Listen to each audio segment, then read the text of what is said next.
नमस्कार, Shriram time news मध्ये मी कैलास सोनवणे आपले हार्दिक स्वागत करतो। सुरुवातीला पाहूया 24 तासातील ताज्या घडामोडी। महानगरपालिकेच्या स्थायी समितीच्या पहिल्या सभेत कचऱ्याच्या प्रश्नाने घेतला पेट। धुळे तालुक्यातील गॅस पुरवठा सुरळीत करण्याची मागणी।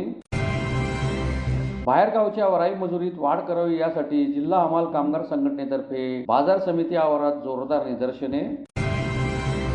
आणि अनुसूचित जाती आरक्षणामध्ये उपवर्गीकरण करण्याचा निर्णय शासनाने रद्द करण्याची मागणी। आता बातमीपत्र विस्ताराने। धुळे महानगरपालिकेच्या स्थायी समितीची पहिली सभा कचऱ्याच्या प्रश्नावर 16 कर्मचाऱ्यांना निलंबनाच्या विषयावर चांगलीच गाजली। यावेळी आयुक्तांनी कर्मचाऱ्यांना तंबी देत जनतेशी सौजन्याने वागण्याची समज दिली। धुळे महानगरपालिकेच्या स्थायी समितीची पहिली सभा सभापती लताबाई पोतदार यांच्या अध्यक्षतेखाली बुधवारी संपन्न झाली। स्थायी समितीच्या सभेत कचऱ्याच्या विषयाने पेट घेतला, तसेच 16 निलंबित कर्मचाऱ्यांच्या विषयाने सभागृहाचे वातावरण ढवळून निघाले होते। स्थायी समितीचा वार व वेळ निश्चित करण्यासाठी सदरच्या बैठकीचे आयोजन करण्यात आले होते। आयत्या वेळेच्या विषयावर सदस्यांनी आपल्या प्रभागातील समस्याही मांडल्या। तसेच स्वच्छते प्रश्नी 16 कामचुकार कर्मचाऱ्यांच्या निलंबनाबाबत काही सदस्यांनी प्रशासनाचे स्वागतही केले। सदस्य वंदना भामरे यांनी आपल्या प्रभागातील रस्ते गटारींची समस्या मांडून हद्दवाढ भागातील गावांना न्याय मिळावा अशी अपेक्षा व्यक्त केली। तर सदस्य विक्रम थोरात यांनी सुभाष पुतळ्याजवळील नाल्याची स्वच्छता करण्याची मागणी केली। त्यावर 15 दिवसात नाले सफाईच्या कामाला सुरुवात होणार असल्याचे सांगण्यात आले। यावेळी आयुक्त नितीन कापडणीस म्हणाले की महापालिकेचे स्वच्छता कर्मचारी बऱ्याचदा कामाच्या ठिकाणी हजर नसतात, ते त्यांची वैयक्तिक कामे करत असतात। प्रत्यक्ष पाहणी ते अनेकदा आढळून आलेले आहे। असे असतानाही सदर कर्मचाऱ्यांना अनेकदा संधी दिली होती। अखेर 16 कर्मचाऱ्यांवर निलंबनाची कारवाई केली आहे। ठेकेदार कर्मचारी काम करत नाही, शिवाय मात्र नगरसेवक खातात। त्यामुळे सदस्यांनी निलंबित कर्मचाऱ्यांची बाजू घेऊ नये, अन्यथा हे कर्मचारी आणखी मुजोर होतील अशी कठोर भूमिका आयुक्तांनी मांडली। तसेच महापालिकेचे अधिकारी सोनवणे यांच्यासह काही कर्मचाऱ्यांच्या चुकीच्या वर्तणुकीबाबत तक्रारी आलेल्या आहेत, तरी अधिकारी कर्मचाऱ्यांनी नागरिकांशी सौजन्याने वागावे, त्यांचे कॉल उचलावेत अशी तंबी आयुक्तांनी दिली। यावेळी स्थायी समितीची सभा दर गुरुवारी सकाळी 11 वाजता घेण्याचे ठरवण्यात आले। त्यानुसार गुरुवारी सकाळी 11 वाजता स्थायी समितीची सभा होणार असून त्यात विविध विषय चर्चिले जाणार आहेत। आणि यावेळेस बाकीचे आपण सगळ्यांनी पण नाले सगळ्यांना लक्ष द्यावं। म्हणजे आता पॅनल यावर्षी असं आहे की नाला खुला करायचा आणि बाजूला झाड लावायची, पुन्हा ती पावसाळी असेल हे पॅनल आपल्याला बंद करायचे। तर ज्या ठिकाणी डेव्हिड टाकणं आवश्यक आहे तिथपर्यंत वाहतुकीच्या आधीच आपण त्याला पैसे देणार आहोत। तर ती पण आपल्याला विनंती आहे की अयोग्य प्रकारे नाले सफाई होत असतील तर प्रशासनाच्या बरोबर आपण सुद्धा ते लक्ष द्यायला, म्हणजे ती सुद्धा आपल्याला योग्यरीत्या करून घेता येईल। आणि आपली घरपट्टी वसुली आणि पाणीपट्टी वसुली अतिशय कमी। घरपट्टीची वसुली 30% झालेली आहे, पाणीपट्टीची वसुली 10% झालेली आहे। शासन आता 15 वित्त आयोग संपत आलेला आहे आणि 16 वित्त आयोग घोषित केलेला आहे। 16व्या वित्त आयोगामध्ये शासनाची सगळ्यात महत्त्वाची तरतूद आहे की महानगरपालिकेने 2 आर्थिक वर्षांमध्ये उत्पन्न 10% वाढवलं तर 16 वित्त आयोगाचे पैसे येणार आहेत। आणि 16 वित्त आयोगाने 5 वर्षामध्ये जवळजवळ 150 कोटीपेक्षा जास्त रुपये आपल्याला येणार आहेत। त्याच्यामुळे 16 वित्त आयोगाच्या आंदोलनाचा लाभ घ्यायचा असेल आपल्याला तर घरपट्टी पाणीपट्टीची वसुली पण आपण वाढवली पाहिजे। तुमची आपल्याला मदत लागेल त्या बाबतीत। आपण एकत्र कॅम्प वगैरे घेऊया आणि घरपट्टीचा आपला तो कॅम्प झाला आपला 40 तक्रारी होत्या आणि कालपासून त्या तक्रारी फील्डवर सोडवायला सुरुवात पण झालेली। असं होणार नाही की काहीतरी घोषणाबाजी करायला कॅम्प घेतला, प्रसिद्धीसाठी कॅम्प घेतला, असं बिलकुल होणार नाही। आता त्या तक्रारी 7 दिवसात निराकरण करण्याचं आम्ही प्रशासनाच्या आश्वासन दिलं आहे आणि घरपट्टीला कोणी आहे ना।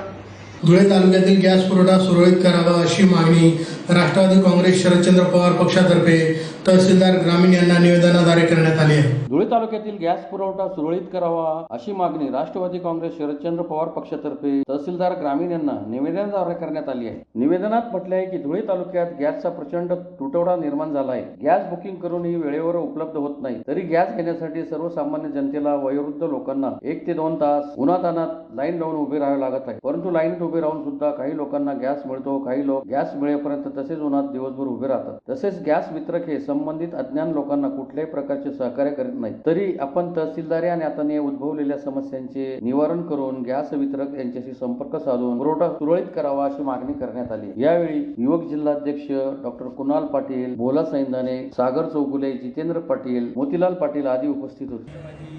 ग्रामीण जिल्हाध्यक्ष शरद पवार पक्ष, राष्ट्रवादी शरद पवार पक्ष आज तहसीलदार साहेबांना एक निवेदन द्यायला आलो होतो। आमच्या धुळे तालुक्यामध्ये मागील 15 ते 20 दिवसापासून गॅस सिलेंडरचा प्रचंड प्रमाणात तुटवडा निर्माण झालेला आहे आणि या गॅस सिलेंडरच्या तुटवड्यामुळे सामान्य नागरिक हा त्याच्यामध्ये भरला जात आहे. साधारणतः 1 ते 2 तास 2 ते 3 तास लाईनीमध्ये उभे राहून OTP नंबर 15 दिवस अगोदर बुकिंग करून सुद्धा OTP नंबर येऊनही त्यांना सिलेंडर मिळत नाही. आणि ह्या गॅस सिलेंडरचा जास्त तुटवडा हा HP गॅस सिलेंडरचे जे वितरक आहेत त्यांच्याकडून होतोय. तसेच भारत गॅस सिलेंडरकडूनही तुटवडा निर्माण होतोय. तरी आम्ही तहसीलदार साहेबांना निवेदन केलेलं आहे की येणाऱ्या जरी आपल्याला माहिती की वेस्टर्न कंट्रीमध्ये युद्धसदृश परिस्थिती निर्माण झाल्या कारणास्तव तिकडे इंधनाचा तुटवडा निर्माण झाला होता. पण जिल्हाधिकारी मॅडमांनी आपल्याला मागील महिन्यापूर्वीच सांगितलं होतं की गॅस सिलेंडरबाबत कुठलाही तुटवडा नाही आहे. म्हणून मग मीटिंगमध्ये काही वेगळा काळाबाजार चालू आहे अथवा तुटवडा हा खरंच वरून निर्माण झालेला आहे याविषयी आम्ही माहिती तहसीलदार साहेबांकडून घेतला आणि पुढील काळात पुढील काळात सामान्य माणूस यात भरला जाऊ नये यासाठी गॅस सिलेंडरचा पुरवठा हा तात्काळ सुरळीत करण्यात यावा यासाठी आम्ही निवेदन केलं. धुळे कृषी उत्पन्न बाजार समितीत बाहेरगावच्या वाराई मजुरीत वाढ करावी यासाठी जिल्हा हमाल कामगार संघटनेतर्फे बाजार समिती आवारात जोरदार निदर्शने करण्यात आली. तसेच शेतकऱ्यांच्या मालाचा लिलाव करावा, आम्ही मोजमाप करण्यास तयार असल्याचे संघटनेतर्फे सांगण्यात आले. धुळे कृषी उत्पन्न बाजार समितीत बाहेरगावच्या वराई मजुरीत वाढ करावी यासाठी जिल्हा हमाल कामगार संघटनेतर्फे बाजार समिती आवारात जोरदार निदर्शने करण्यात आली. वराई मजुरीत वाढ होईपर्यंत व्यापाऱ्यांच्या वाहने न भरण्याचे कामगारांनी ठरवल्यामुळे व्यापाऱ्यांनी व्यवहार बंद ठेवले. बाहेरगावची वराई मजुरीचा करार संपलेला असल्याने जिल्हा हमाल कामगार संघटनेतर्फे सदरील करार नवीन करारानुसार दर व नवीन दर दिनांक 22/4/2026 पासून लागू करण्याबाबत पत्र दिले होते. परंतु वराईत वाढ न झाल्यामुळे संघटनेतर्फे कृषी उत्पन्न बाजार समितीच्या आवारात जोरदार निदर्शने करण्यात आली. कामगारांनी दरात वाढ होईपर्यंत व्यापाऱ्यांच्या गाड्या भरण्यास नकार दिल्यामुळे व्यापाऱ्यांनी संपूर्ण मार्केट बंद ठेवले. याची मोठी झळ शेतकऱ्यांना पोहोचली. खेड्यापाड्यातून शेतकऱ्यांनी आलेल्या मालाचा लिलाव न झाल्यामुळे शेतकरी हवालदिल झाले होते. 50 किलोमीटर अंतरावरून इथं धुळे मार्केटला आलेलो आहे. तरी व्यापाऱ्यांनी सांगितलं की मार्केट बंद आहे, तरी माल विकला जाणार नाही आणि खरेदी केला जाणार नाही, तर तुम्ही वापस घेऊन जा. सगळे तयार आहे, पण व्यापाऱ्यांनी बंद. तर आम्ही इतकं शेतकऱ्यांनी काय करायला पाहिजे? आम्ही इतकं काबाड कष्ट करतात, रात्री मेहनत करतात आणि मार्केटला आल्यावर जर असं आमची हालत झाली तर आम्ही काय करणार याच्या पुढे? त्याला जबाबदार कोण बुवा? असं बरं रिटर्न घेऊन गेलं तर रिटर्न भाडं लागतं. म्हणजे शेतकरीने तो माल विकून जर शेतकऱ्याला ते 2 रुपये राहत नाही, मग काय तर व्यापाऱ्यांनी सगळ्यांनी एकजूट करून सगळ्यांनी निलाव करायचा ही आमची इच्छा आहे. दिलं होतं की बाहेरगावचे ट्रक मोटरचे ट्रक ड्रायव्हर वाराई आहे ही आमची वाढवून मिळावा.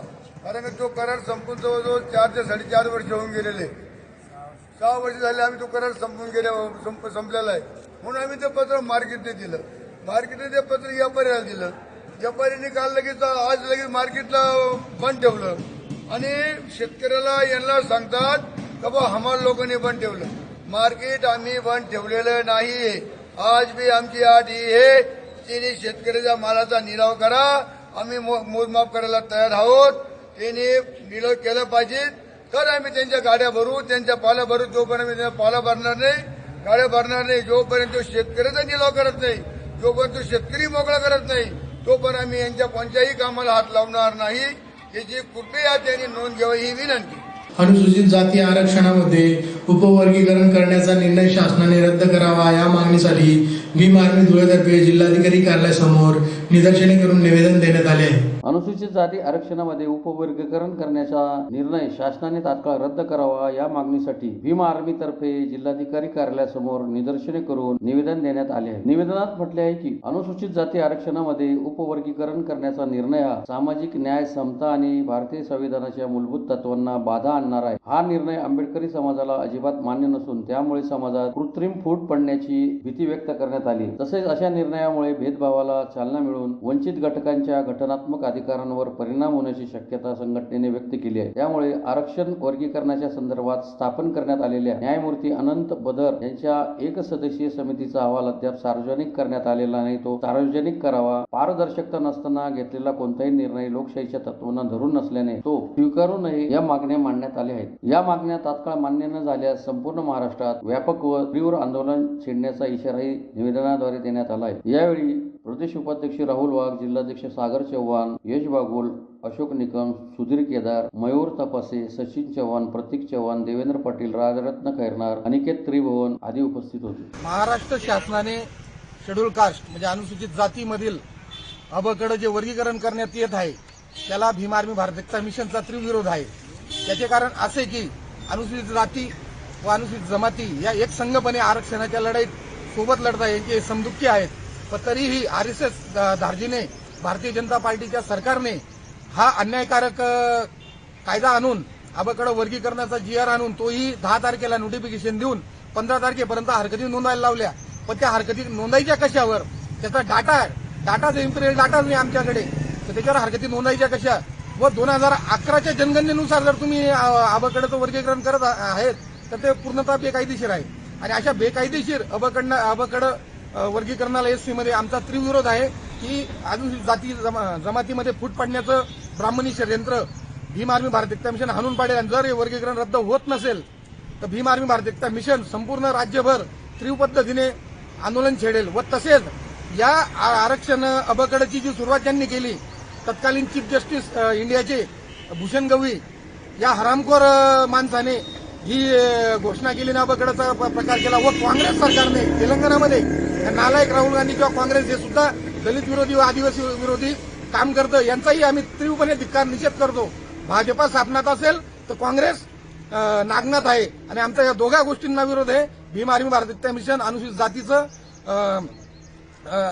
दमन रोखण्यासाठी सक्षम आहे आणि जर संविधानिक पद्धतीने हे रोखण्यात येत नसेल तर आम्हाला दंड्याची भाषा करता येते। भीम आर्मीचा दंडा बी मजबूत आहे और झेंडा बी मजबूत आहे। हेच आम्ही शासन प्रशासनाच्या निमित्ताने पुन्हा एक नजर ठळक घडामोडींवर। महानगरपालिकेच्या स्थायी समितीच्या पहिल्या सभेत कचऱ्याच्या प्रश्नाने घेतला पेट। धुळे तालुक्यातील गॅस पुरवठा सुरळीत करण्याची मागणी। बाहेरगावच्या वराई मजुरीत वाढ करावी यासाठी जिल्हा हमाल कामगार संघटनेतर्फे बाजार समिती आवारात जोरदार निदर्शने। आणि अनुसूचित जाती आरक्षणामध्ये उपवर्गीकरण करण्याचा निर्णय शासनाने रद्द करण्याची मागणी। याचबरोबर श्रीराम टाइम न्यूजचे बातमीपत्र संपले। दिवसभरातील ताज्या घडामोडींसाठी पाहत राहा श्रीराम टाइम न्यूज। भेटूया पुढील प्रसारणात, तोपर्यंत नमस्कार।